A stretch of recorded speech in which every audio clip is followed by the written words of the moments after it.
Hi hello friends, welcome to Sunitha DSC channel.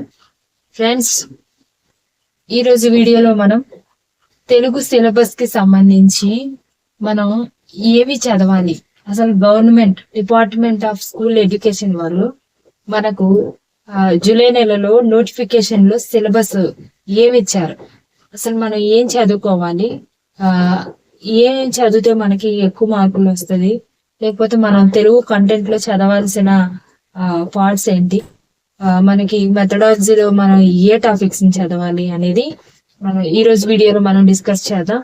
అయితే మనకి ఈ యొక్క టెట్ లో కానీ డిఎస్సిలో కానీ ఎక్కువ మార్క్స్ మనకి తీసుకొచ్చే సబ్జెక్ట్ ఏదయ్యా అంటే తెలుగు. మనం అంటే మనకి ఇది మాతృభాష కాబట్టి మనం తెలుగులో ఎక్కువ మార్క్స్ 30కి 28 మార్క్స్ అనేది ఈజీగా తెచ్చుకోవచ్చు. ఎందుకంటే మన మాతృభాష కదండి, కాబట్టి మనం తెలుగు అన్నాక భయపడాల్సిన పని లేదు. కాబట్టి ఎవరైనా ఇంకా నా ఛానల్ ని సబ్స్క్రైబ్ చేయకపోయినా, లేక నా వీడియోస్ ని ఫస్ట్ టైం చూస్తున్నా, నా వీడియోస్ ని లైక్ చేసి షేర్ చేయండి ఫ్రెండ్స్. అలాగే నా ఛానల్ ని సబ్స్క్రైబ్ చేసి నాకు సపోర్ట్ చేయండి. నేను డిఎస్సికి సంబంధించి ఇంకా టెట్ కి సంబంధించి ఇంకా నేను వీడియోస్ అయితే పెడతాను. అయితే ఇప్పుడు మనం ఈ వీడియోలో తెలుగుకు సంబంధించిన కంటెంట్ అలాగే మెథడాలజీకి సంబంధించిన సిలబస్ అయితే చూద్దాం. ఆల్రెడీ నేను వీడియోలోని పార్ట్ 1, పార్ట్ 2, పార్ట్ 3 అని 3rd క్లాస్ నుండి నేను డిఎస్సిలో ఏ క్వశ్చన్స్ అనేవి అడుగుతారు, బిట్స్ ఎలా వస్తాయి, ఏ పార్ట్ నుండి మనం బిట్స్ అనేవి ఫ్రేమ్ అవుతాయి అనేది నేను 3 పార్ట్స్ గా 3 వీడియోస్ నేను చేయడం జరిగింది.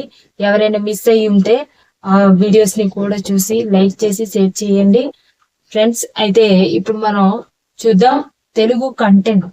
అసలు మనకి ఈ తెలుగు సబ్జెక్టు మనకి టెట్ లో ఎన్ని మార్కులకి మనకి ఈ సబ్జెక్ట్ అనేది ఉంటదంటే 30 మార్క్స్ అండి. అయితే ఈ 30 మార్క్స్ అనేది మనకి రావాలంటే అసలు తెలుగు పేపరు అనేది ఎన్ని క్వశ్చన్లకి ఇస్తారు, మనకి తెలుగు సబ్జెక్ట్ నుండి ఎన్ని క్వశ్చన్స్ అనేవి మనకి టెట్ లో రావచ్చు అంటే చూడండి, మనకి ఇచ్చిన 150 టోటల్ 150 క్వశ్చన్స్ లోని మనకి 1 to 30 అనేది మనకి సైకాలజీ అవుతే మిగిలిన 31 నుండి చూసుకున్నట్లయితే మనం చెప్పుకున్నాం కదండి 30 మార్క్స్. ఆ 30 మార్క్స్ నుండి మనకి 31 నుండి 60 వరకు మనకి ఏ సబ్జెక్ట్ క్వశ్చన్స్ కనబడతాయి అంటే మనకి ఈ తెలుగు సబ్జెక్ట్ సంబంధించిన క్వశ్చన్స్ అనేవి కనబడతాయి. కాబట్టి మనకి ఈ 31 నుండి 60 వరకు ఉన్న ఈ 30 క్వశ్చన్స్ అనేవి మనకి తెలుగు క్వశ్చన్స్. ఆ ఒక్కొక్క క్వశ్చన్ కి ఒక్కొక్క మార్క్ గా మనకి 30 మార్క్స్ 30 క్వశ్చన్స్ ఉంటది ఫ్రెండ్స్. ఇప్పుడు మనం చూడండి మనకి తెలుగులోని ఉన్న 30 మార్కుల్ని 2 పార్ట్స్ గా డివైడ్ చేశారు. అందులో మనకి కంటెంట్ అలాగే మెథడ్ ఇలా మనకి 2 పార్ట్స్ గా డివైడ్ చేయడం జరిగింది. అందులో 2 పార్ట్స్ లోని కంటెంట్ కి మనకి ఇక్కడ 24 మార్క్స్ అనేవి ఇవ్వడం జరుగుతుంది. అలాగే మెథడ్ కి సంబంధించి మనకి 6 మార్క్స్ అనేసి ఇస్తారండి. అలా టోటల్ మనకి 30 మార్క్స్ టెట్ లోనైతే మనకి అలా డివైడ్ చేశారు. మనకు ఆ రెండు కలిపితే మనకి 30 మార్క్స్ అనేది మనకి తెలుగులో ఎగ్జామ్ ఉంటుందండి. ఈ యొక్క చూడండి కంటెంట్ 24 మార్క్స్ 24 క్వశ్చన్స్. అయితే ఈ కంటెంట్ లో ఏ టాపిక్స్ ఉంటాయి, మనం టెక్స్ట్ బుక్ ఎలా చదవాలి, అసలు ఈ టెక్స్ట్ బుక్ నుండి ఏ సబ్ టాపిక్స్ చదివితే మనకి ఎగ్జామ్ లో మనం ఎక్కువ మార్కులు తెచ్చుకోవచ్చు అనేది మనకి క్లియర్ గా మన గవర్నమెంట్ వాళ్ళు ఈ టాపిక్స్ నుండి మీకు తెలుగు కంటెంట్ గా క్వశ్చన్స్ వస్తాయి అనేసి మనకు క్లియర్ గా ఇచ్చారు. అయితే టెక్స్ట్ బుక్స్ నుండి ఈ టాపిక్స్ నుండి తప్ప మిగిలిన అంటే ఇవి దాటుకొని టెక్స్ట్ బుక్ ని దాటి బయట నుండి ఒక్క క్వశ్చన్ కూడా రాదండి. కాబట్టి మనం జాగ్రత్తగా తెలుగు టెక్స్ట్ బుక్స్ ని దగ్గర పెట్టుకొని చదువుకున్నట్లయితే మనకి తెలుగులో 30కి 30 మార్క్స్ అనేవి అలా వస్తాయి. ఇదైతే నేను పక్కాగా చెప్తాను. ఎందుకంటే మనకి ప్రీవియస్ క్వశ్చన్ పేపర్స్ ని చూసినట్లయితే మనకి క్వశ్చన్స్ అనేవి మనకి తెలుగు టెక్స్ట్ బుక్ నుండే ఇవ్వడం జరిగింది. బయట నుండి అయితే ఒక్క బిట్ కూడా లేదు. కాబట్టి ఎవరైతే టెక్స్ట్ బుక్స్ ని బాగా చదువుతారో వాళ్ళు ఖచ్చితంగా డిఎస్సిలో జాబ్ అనేది సాధిస్తారండి. అలాగే టెట్ లో అనేది అంటే మంచి మార్కులు అనేవి టెట్ లో తెచ్చుకుంటారు, ఎక్కువ మార్కులు తెచ్చుకుంటారు. కాబట్టి ఇప్పుడు మనం చూసేద్దాం. చూడండి, మనకి కంటెంట్ లో ఫస్ట్ టాపిక్ పఠన అవగాహన. మనము చూడగానే మనకి తెలుగు క్వశ్చన్ పేపర్ అనేది ఒక పారాగ్రాఫ్ తో స్టార్ట్ అవుతుంది. క్షమించండి, పారాగ్రాఫ్ కాదు, ఒక పద్యంతో స్టార్ట్ అవుతుందండి. అపరిచిత పద్యం, అపరిచిత గద్యం, ఈ రెండు ఉంటాయి. అయితే ఈ రెండింటిని కలిపి మనకి పఠనావగాహన కింద మనకి లెక్కిస్తారు. పఠనావగాహనలో మనకి అపరిచిత పద్యం, అపరిచిత గద్యం, ఇలా ఇందులో 5, ఇందులో 5 అలా ఉండొచ్చండి. కాబట్టి అంటే క్వశ్చన్స్ ఉంటాయి. కాబట్టి మనం పఠనావగాహన కింద మనం ఒక పద్యాన్ని, ఆ పద్యం కిందన కొన్ని క్వశ్చన్స్ ఇస్తారు. ఆ పద్యాన్ని మనం బాగా చదివి ఆ కిందనిచ్చిన క్వశ్చన్స్ అనేవి మనం ఆన్సర్ చేయాల్సి ఉంటదండి. అలాగే అపరిచిత గద్యం ఒక పారాగ్రాఫ్ నిచ్చి కిందన ప్రశ్నలు అనేవి అడుగుతారండి. సేమ్ మన ఆ యొక్క పారాగ్రాఫ్ ని చదివి అర్థం చేసుకొని కింద అడిగిన క్వశ్చన్స్ కి మనం ఆన్సర్ అనేది చేయాల్సి ఉంటదండి. అలాగే మనకి సెకండ్ టాపిక్ గా తెలుగు వాచకం. మనకి సిలబస్ లోని తెలుగు వాచకం. తెలుగు వాచకం అంటే ఏమిటి? తెలుగు పాఠ్య పుస్తకం. ఆ పాఠ్య పుస్తకంలోని మనం చదవాల్సిన టాపిక్స్ ఏమున్నాయి? అసలు మనకి గవర్నమెంట్ వాళ్ళు ఆ యొక్క క్వశ్చన్ పేపర్ నుండి, తెలుగు క్వశ్చన్ పేపర్ లోని మనకు అడిగే క్వశ్చన్స్ ఎందులో నుండి వస్తాయంటే తెలుగు టెక్స్ట్ బుక్ నుండి. చూడండి, కవి పరిచయం. మనకి పాఠ్యాంశంలోని పాఠం తర్వాత మనకి కవి పరిచయాలు ఉంటాయి. ఆ కవి పరిచయాల నుండి మనకి బిట్ అనేది కంపల్సరీ అడుగుతారు. కాబట్టి కవి పరిచయం కూడా మనం చదవాలి. కవి యొక్క బిరుదులు, కవి రాసిన రచనలు, అలాగే కవి యొక్క కవిత్వ లక్షణాలు, అలాగే కవికి వచ్చిన అవార్డులు కూడా మనం చదవాల్సి ఉంటది. వాళ్ళ యొక్క పూర్తి పేర్లు, వాళ్ళ యొక్క జననం, అవి కూడా మనం గుర్తు పెట్టుకోవాల్సి ఉంటదండి. అయితే తర్వాత విశేషాంశాలు. పాఠానికి సంబంధించి విశేషాంశాలు కూడా మనం చదవాలి. అలాగే ఆ పాఠానికి సంబంధించి ఉద్దేశం, అసలు ఏ ఉద్దేశంతో ఈ పాఠాన్ని మనకి పరిచయం చేశారు, ఏ ఉద్దేశంతో ఈ పాఠం పిల్లలకి ప్రవేశపెట్టారు అనేది మనకి ఆ ఉద్దేశం చదివినట్లయితే అర్థమవుతుంది. అలాంటి ఆ ఉద్దేశాల నుండి కూడా మనకి క్వశ్చన్స్ అనేవి వస్తాయి. తర్వాత ఇతిహాసాలు. ఇతిహాసాలు కూడా మనకి ఆ పాఠం యొక్క ఇతిహాసం ఏంటి అని మనకి క్వశ్చన్స్ అనేవి అడుగుతారు. ఫలానా ఒక పాఠం పేరిచ్చి ఈ యొక్క పాఠం ఇతిహాసము ఏమిటి అని అడుగుతారండి. అలా అడిగినప్పుడు మనం ఆ యొక్క ప్రశ్నకి సమాధానం అయితే రాయాల్సి ఉంటది. కాబట్టి ప్రతి పాఠం యొక్క ఇతిహాసం, దాని యొక్క ప్రక్రియలు, దాని యొక్క ప్రక్రియ అనేది మనం చదవాల్సి ఉంటది. కాబట్టి ఫ్రెండ్స్, ఎవ్వరు కూడా కన్ఫ్యూజ్ అవ్వకండి, అలాగే టెన్షన్ పడకండి. చక్కగా నిదానంగా మనము అసలు పనుల భారంతో ఉన్నా గానీ మనం నిదానంగా చదివి అంటే నెమ్మదిగా చదివినా, తక్కువ చదివినా మనకి బాగా గుర్తుండిపోయేలాగా సరి అయిన పాయింట్స్ ని మనం చదువుకున్నట్లయితే బిఎస్సిలో అంటే ఖచ్చితంగా జాబ్ అనేది సంపాదించవచ్చు. ఫ్రెండ్స్ చూడండి, ఈ విధంగా మనం చదువుకోవాలి. తర్వాత పదజాలం. మనకి థర్డ్ వన్ చూసినట్లయితే పదజాలం. మనం తెలుగు వాచకాన్ని తిరిగేసినట్లయితే చూడండి, మనకి పదజాలం అని కనబడుతుంది.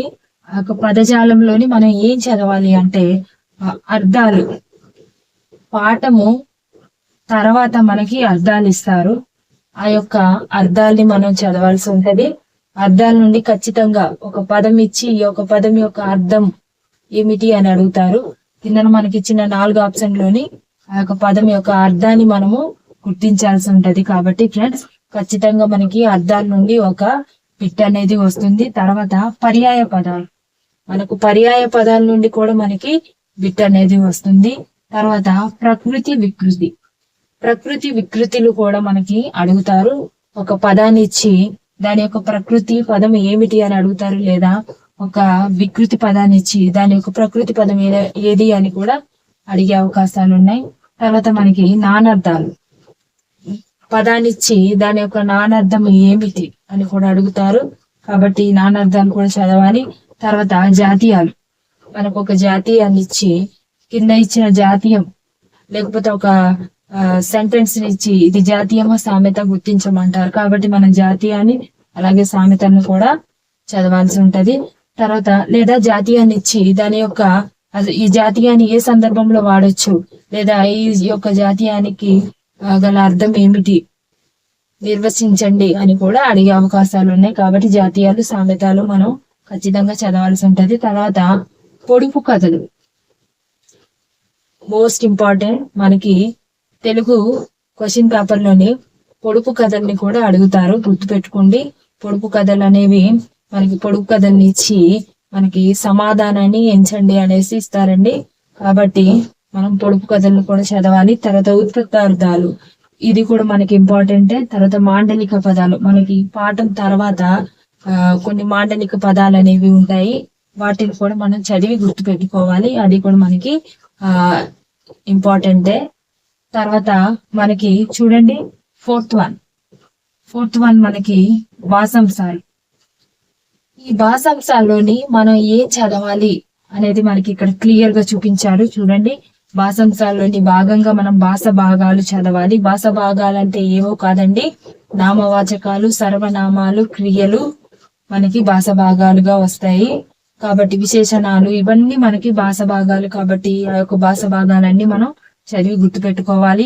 ఒక వాక్యాన్ని ఇచ్చి ఒక నామవాచకాన్ని, ఒక పదాన్ని అండర్లైన్ చేసి గీత గీసిన పదం ఏ భాష భాగానికి సంబంధించింది అని అడుగుతారు. అలా అడిగినప్పుడు మనం దానికి అంటే సమాధానం అనేది మనం గుర్తించాల్సి ఉంటది.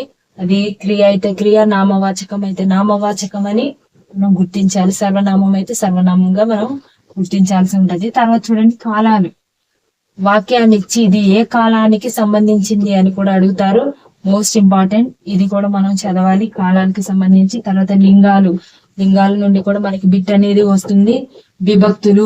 విభక్తులు ఉన్నాయి కదండి, మనకి మొత్తం విభక్తులు ఎన్ని అని కూడా ఒకసారి మనకి ప్రీవియస్ టెట్ లో అడగడం జరిగింది. అసలు ఈ యొక్క విభక్తులు గురించి కూడా మనం పూర్తి అవగాహన కలిగి ఉండాలి. కాబట్టి ఫ్రెండ్స్, విభక్తులు కూడా చాలా మోస్ట్ ఇంపార్టెంట్. ప్రతి ఒక్క డిఎస్సి ఆస్పిరెంట్ అయినా టెట్ ఆస్పిరెంట్ అయినా విభక్తుల గురించి పూర్తి అవగాహన కలిగి ఉండాలండి. ఎందుకంటే చాలా మందికి తెలియదు విభక్తులు ఏంటి అంటే, కొంతమంది 7 అని, కొంతమంది 8 అని, కొంతమంది 6 అని పెట్టడం జరిగింది. కాబట్టి విభక్తులు కూడా మనం చాలా జాగ్రత్తగా చూసి చదవాల్సి ఉంటది. విభక్తుల నుండి మనకి ప్రతి క్వశ్చన్ పేపర్ నుండి ఒక బిట్ అనేది రావడం జరుగుతుంది. ప్రతి క్వశ్చన్ పేపర్ అంటే మనకి డేట్ వైజ్ మనకి 2 పూటలు జరుగుతుంది కదండి. అలా జరిగిన 2 పూటల్లోని ప్రతి సెక్షన్ నుండి, అంటే ప్రతి సెక్షన్ లో ఇచ్చిన పేపర్ లోని ఈ యొక్క విభక్తుల నుండి మనకు ఒక క్వశ్చన్ అనేది వస్తుందని నేను చెప్తున్నానండి. తర్వాత చూడండి పురుషాల నుండి కూడా మనకి బిట్ అనేది ఫ్రేమ్ అవుతుంది. తర్వాత విరామ చిహ్నాలు, టెట్ లోని మనకి విరామ చిహ్నాల గురించి అడిగారు. అది ప్రీవియస్ టెట్ క్వశ్చన్ పేపర్ ని ఎక్స్ప్లెయిన్ చేస్తున్నప్పుడు నేను అక్కడక్కడ మీకు గుర్తు చేస్తానండి. అసలు విరామ చిహ్నాల గురించి చాలా చిన్నది కదా ఈ టాపిక్, అసలు అడిగారా అనుకోవచ్చు. ఫస్ట్ టైం టెట్ రాసే వాళ్ళైతే ఖచ్చితంగా అడిగారండి. విరామ చిహ్నాల గురించి కూడా మనం చదవాలి. తర్వాత వచనాలకు సంబంధించి కూడా మనకి బిట్ అనేది ఫ్రేమ్ అవుతుంది, కాబట్టి దాన్ని దృష్టిలో పెట్టుకొని వచనాలకు సంబంధించి కూడా మనం చదువుకోవాలి. తర్వాత వ్యాకరణ పారిభాషిక పదాలు, వ్యాకరణం సంబంధించిన పారిభాషిక పదాలు ఏటేటి ఉన్నాయో అవన్నీ మనం చదివి అవగాహన చేసుకొని చక్కగా పూర్తి జ్ఞానం, వాటి మీద పూర్తి పట్టు కలిగి ఉండి మనం ఎగ్జామ్ రాసినట్లయితే తెలుగులో 30కి 30 మార్క్స్ వస్తుందండి. అలాగే చూడండి మనకి అక్షర భాగం, మనకి భాషాంశాల్లో భాగంగానే అక్షర భాగంలోని అచ్చులు. అక్షర భాగం అంటే ఏంటి, అక్షరాన్ని ఇచ్చి ఆ అక్షరాన్ని ఎన్ని భాగాలుగా మనం చెప్పుకోవచ్చు అనేది మనకి అక్షర విభాగం అనేది మనకు తెలియపరుస్తుంది. ఈ అక్షర విభాగంలోని చూడండి అచ్చులు గురించి అవగాహన ఉండాలి. హల్లుల గురించి అవగాహన ఉండాలి. అసలు అచ్చులు అంటే ఏమిటి, హల్లులు అంటే ఏమిటి కూడా పూర్తిగా మనకు తెలిసి ఉండాలండి. అలాగే ఉభయాక్షరాలు ఎన్ని, అవి ఏంటి, అలాగే ద్విత్వాక్షరాలు ఏవి, అలాగే సంయుక్తాక్షరాలు ఏవి, సంయుక్తాక్షర పదాలంటే ఏంటి, ద్విత్వాక్షర పదాలంటే ఏంటి, అలాగే పరుషాలు అని వేటిని అంటారు, సరళాలని వేటిని అంటారు, అలాగే అనునాసిక అక్షరాలు ఏవి, ఉష్మాలు ఎన్ని, ఉష్మాక్షరాలు ఎన్ని, అలాగే అంతస్తాలు అని వేటిని అంటారు, ఏ అక్షరాన్ని మనం అంతస్తాలు అనేసి అంటాము, అలాగే వర్గ ఇక్కులు అని ఏ అక్షరాన్ని పిలుస్తారు, అసలు వర్గ ఇక్కులు ఏవి, తర్వాత స్పర్శాలు, స్థిరాలు, ఇవి అక్షర విభాగానికి సంబంధించినవండి. తర్వాత మనకి వర్ణోత్పత్తి స్థానాలు, వర్ణాలు అంటే కూడా అక్షరాలేనండి. ఆ వర్ణాలు, అక్షరాలు అనేవి మనకి ఉత్పత్తి అయ్యే ఆ యొక్క స్థానాలు, వాటినే మనం వర్ణోత్పత్తి స్థానాలు అంటాము.